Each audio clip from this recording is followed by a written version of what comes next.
Another problem with some recent social justice demands is that they are antagonistic to long-standing social norms, even where they don't need to be. This is sometimes a deliberate attempt to challenge, invalidate, or otherwise subvert many social norms, even where it doesn't clearly lead to more social justice. I think this is due to the heavy influence from radical academic theories like social constructionism, deconstructionism, and postmodernism more generally. I believe this approach is fundamentally misguided. It is based too much on abstract philosophy and not on real-world practicality.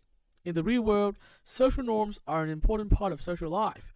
Using a functionalist sociological lens, we can often see that they fulfill important social functions, particularly around integration and pattern maintenance. Without these norms, social cohesion could fall apart.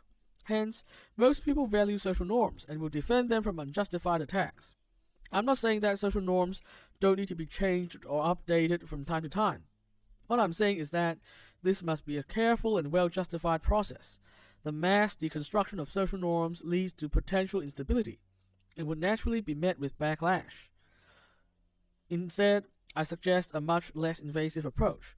Only the social norms that actually adversely affect minorities should be changed, and they should be changed to the least extent needed to resolve the problem.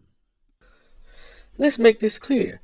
The idea that traditional norms are inherently oppressive and need to be relentlessly challenged and deconstructed is a product of postmodernism and critical theory, and these philosophical traditions are not known for being empirical or objective. The fact is, in the real world, the destruction of tradition is actually not required for social justice.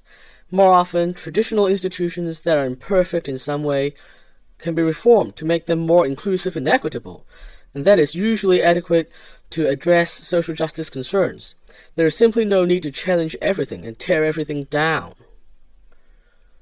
Existing traditions and institutions can often be reformed to become even better, without sacrificing their spirit or essential function. We can do this by bringing people together to form a consensus through good faith discussions and to then pursue constructive reform. This is almost always the more satisfactory option for everyone involved. I think we really need to deprogram the postmodern critical theory mindset so that progressive-minded people can start to think of constructive reform as the default way to approach imperfect traditions and abandon the destructive critical deconstruction ideology once and for all. Moreover, the relentless deconstruction of tradition could also lead to dangerous outcomes. Fascist and fascist-adjacent movements gain popularity through promoting the idea that society is in decline, and the rapid deconstruction of traditional norms feeds into this sentiment.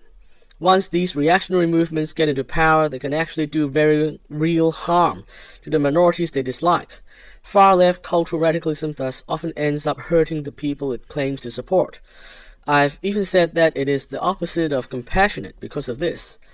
I think we need to talk about this more, so truly compassionate people can make a more rational choice when it comes to which kind of social progress they want to support.